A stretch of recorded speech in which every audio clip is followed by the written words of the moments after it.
Hey everyone, welcome back to another car chat. This is Reseller Rowboat. I'm glad you're here. Today I'm going to be talking about how I am approaching burnout, my expectations of myself versus the reality. So let's launch this Reseller Rowboat.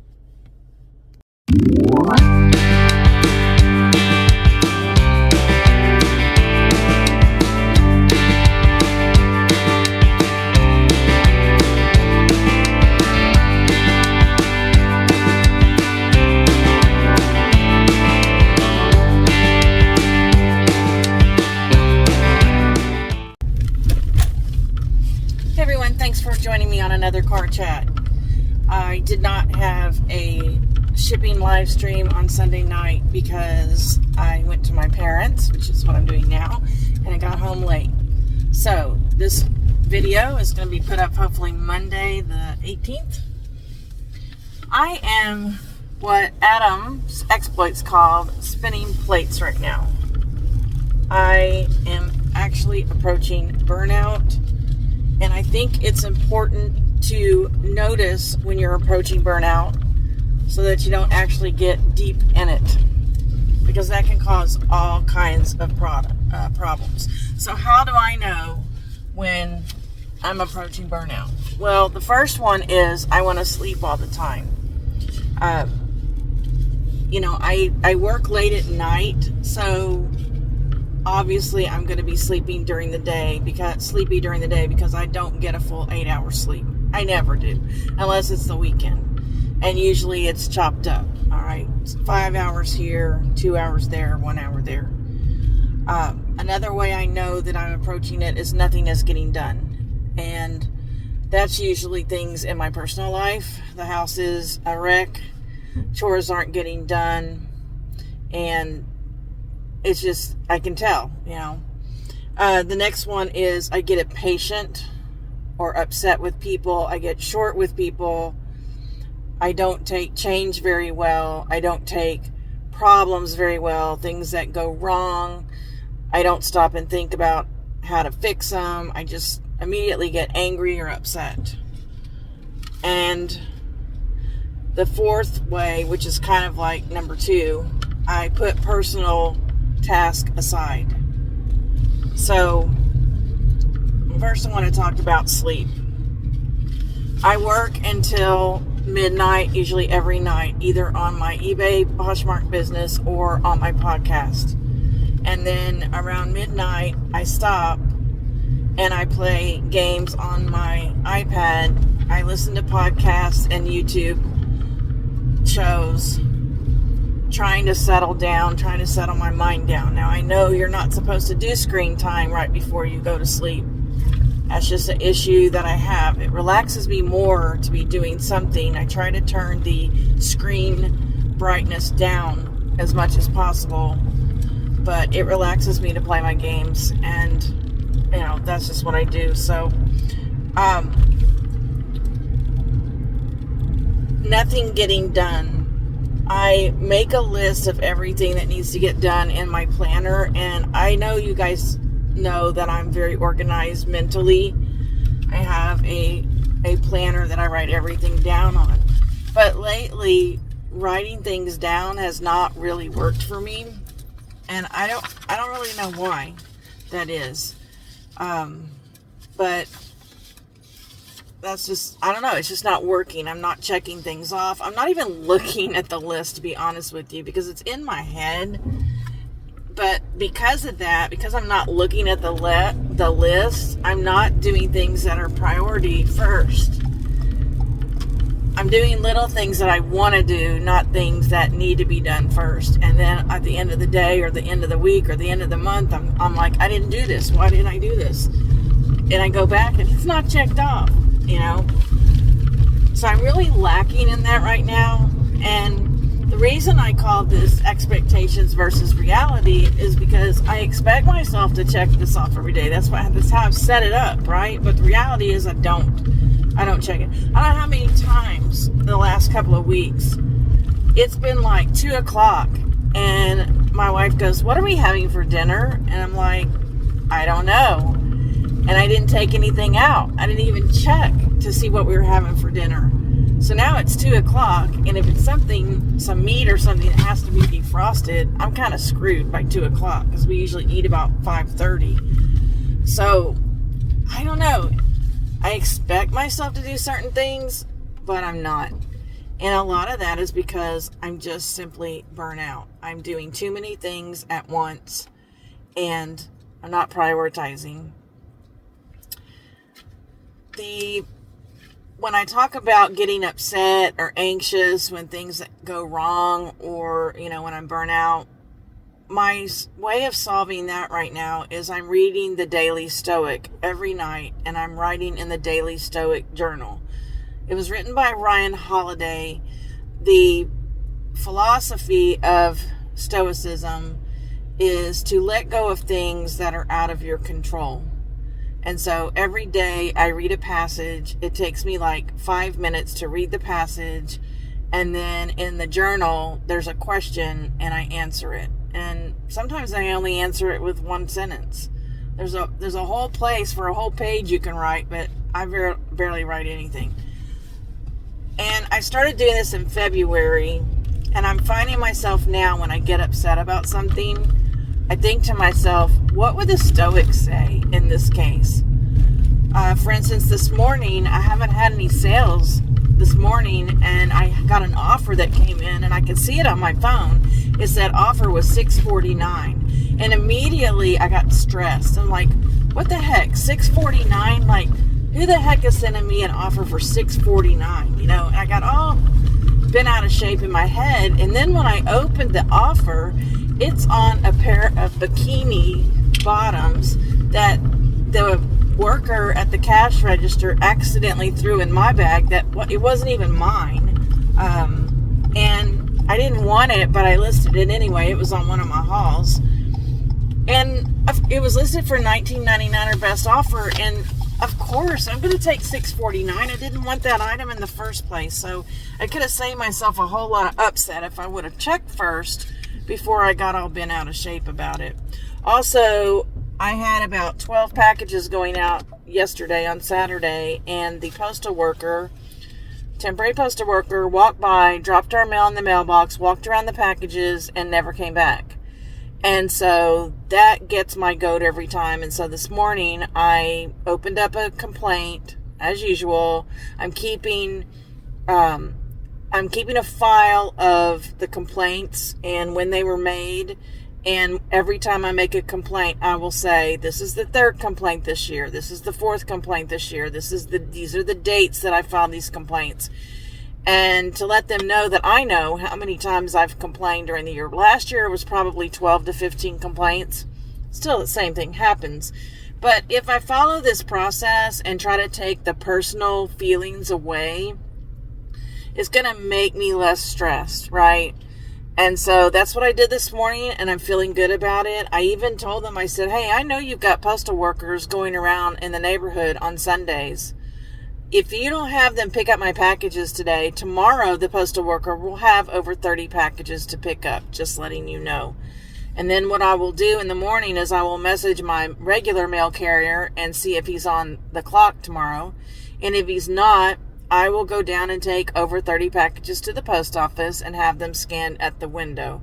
But I've got to look at this as a process and take the emotion out of it, and that will help me keep from being burnt out.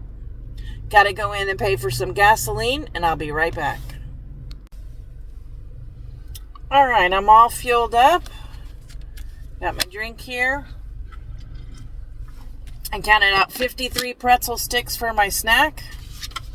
Why it's 53 pretzel sticks for 3 points, I have no idea. I've lost 14 pounds in 2024 so far.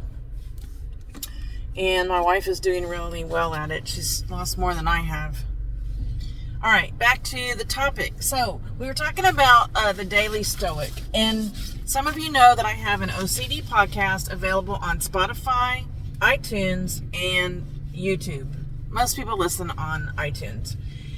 And it's called Around and Around the OCD Circle. And I have a series coming up that would apply to everyone, not just people who have OCD.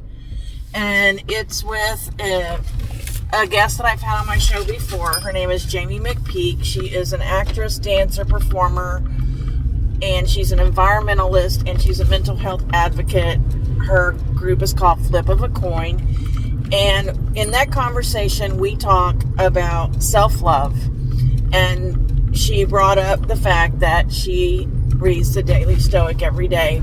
So that's coming up in the next few weeks. If you'd like to hear that discussion, it was amazing. Anybody struggling with mental health or just having, feeling bad or anxious or angry, this conversation is for you. She's absolutely amazing. She's in her 20s, but there's a lot of wisdom there. All right. Now, I'm going to talk about setting aside a time every day this is because things not getting done, right?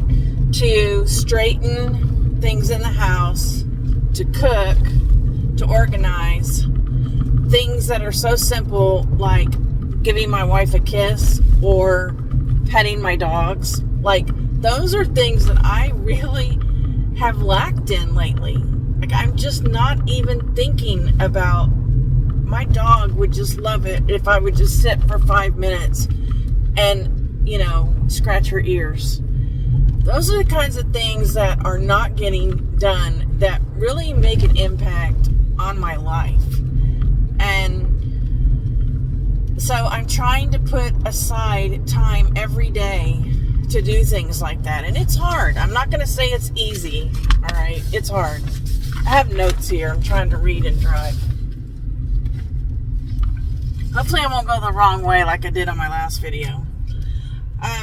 Today I'm going to my parents. And so I'm a great multitasker. So one of the things that I'm doing this weekend to try to take some stress off of me, to keep me from being burnt out, is to stop at 3 thrift stores on the way to my parents. Number 1, I can write off the mileage. Number 2, I get to see my parents, spend time with them. And number 3, hopefully I will get some appliances to part out. I am so low on appliances. I'm actually planning a trip this coming weekend to go to Austin, to go to the bins. I plan to go to the bins several times and go to 2 different bins. I plan to go to my honey hole, which is in a very small town outside of Austin. I usually do pretty well there, but the last time I didn't.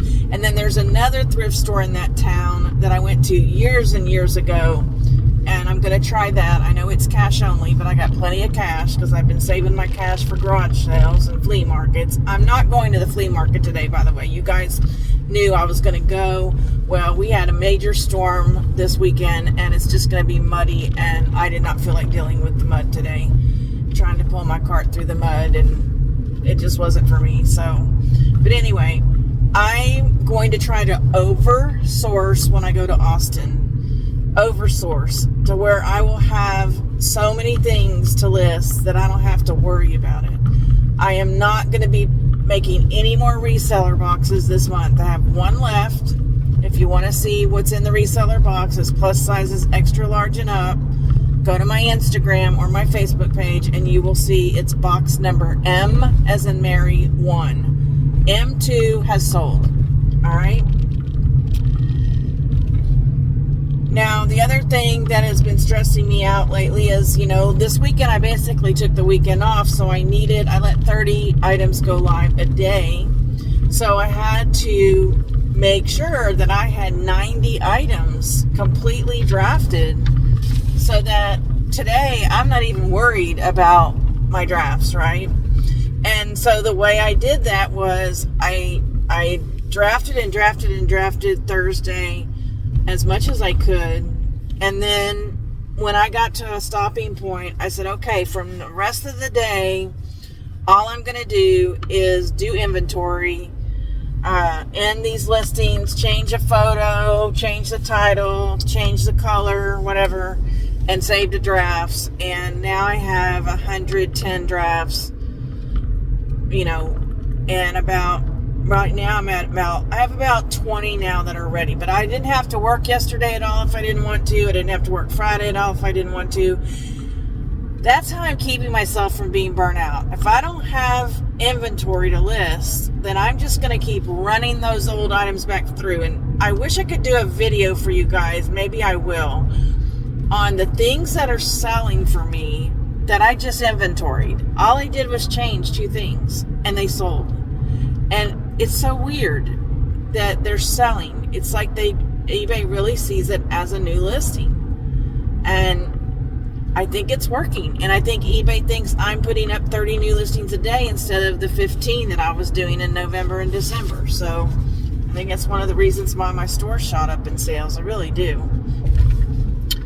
I used to set more goals every day for myself than I could possibly achieve.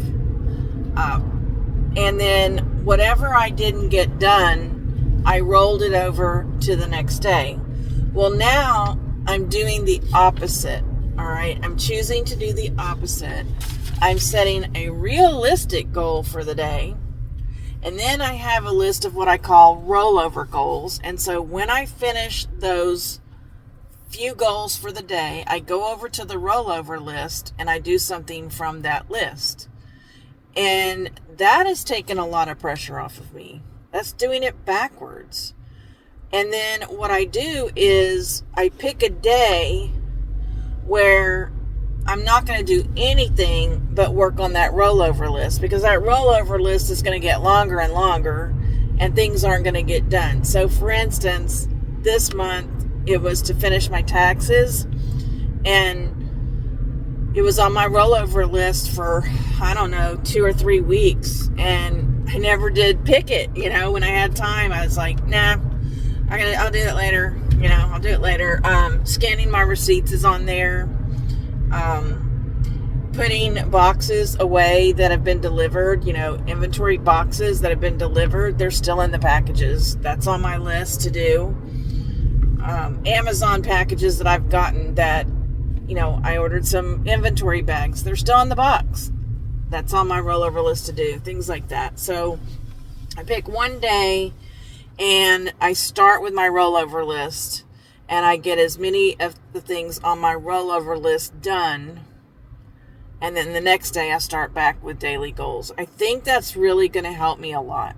So I did get my taxes done. However, I haven't sent them to the accountant yet. That involves emailing. Whoopee. You would think that'd be so easy. It also involves driving down to the accountant's office and taking her some paperwork that we have for our personal finances. That hasn't happened yet. I don't know. Let me see if I got anything else on my list. All right, so I demoted myself at the office. I've cut my hours down by 6 hours. So I am no longer working Monday, Wednesday, or Thursday. All right, I'm completely off, supposedly. I'm still going to be available by phone and by text if there's a question, which there usually is. But I won't have to be tied to the computer. And so on Monday, when I'm sourcing, if I want to stay an extra, half hour, an hour, whatever, I can do that. Because in my head, when I'm sourcing, it's like, I got to get home. I got to eat lunch. I got to walk the dogs. I have to rest before I go on the clock at 3. I don't have that anymore. It's going to be heaven. I just know it is. And when I go to my parents, I won't even have to take my laptop anymore because I'm not working that day.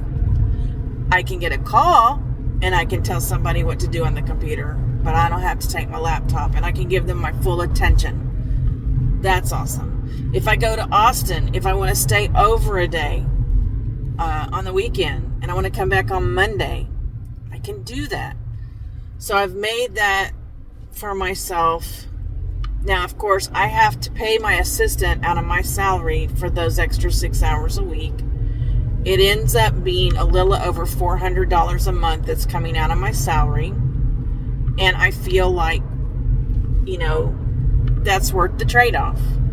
So I will have to give that much more money to the finances of our household. But I can do that right now. So I'm not worried about that. I think this is going to help my mental health, guys. I think this is going to really help me. What I'm trying not to do is sleep during my time off, because I do that a lot. Like at 2 o'clock, I will go lie down until 3:15. I'm on the clock at 3, but 3:15, 3:15 I get up and then I start working. But the thing about it is, for me, is I work better at night. Maybe this is just the schedule that for right now I need to keep. I don't know what you guys think. Please put it in the comments. Should I stay up and work at night and, where I'm calmer, I'm happier, I'm not in that chair all day, and then just make up for it the next day by taking an hour or two nap, because I really do. I really enjoy working at night from my bed. It's just so much more relaxing than sitting up in that chair all day. And the noise, the dogs coming in and out and barking and the doorbell and all that. I don't have all that at night, So I don't know what you guys think about that. But anyway, I don't want to go on and get off subject. But again, your expectations are sometimes too high for yourself versus what your reality is. So check that out. How much are you expecting from yourself? And is it better to have higher standards, higher expectations? And I'm talking about with time more than anything. I'm not talking about quality, okay? Like quality of your listings and quality of your products. That, yes, that needs to be super high. But I'm talking about in terms of your goals. Do your goals really, really have to be so high as to stress yourself out when you don't meet them? I don't think they do. And starting today, I'm changing the way I'm looking at my expectations for myself. And I also, with this extra 6 hours a week, I plan on having more live hangouts. I hope you will join me for one of those. And next week, I do plan on having a Sunday shipping live stream. So I wish you all a wonderful week, wonderful sales. Don't forget, paddle on. We're all in this business boat together. Bye.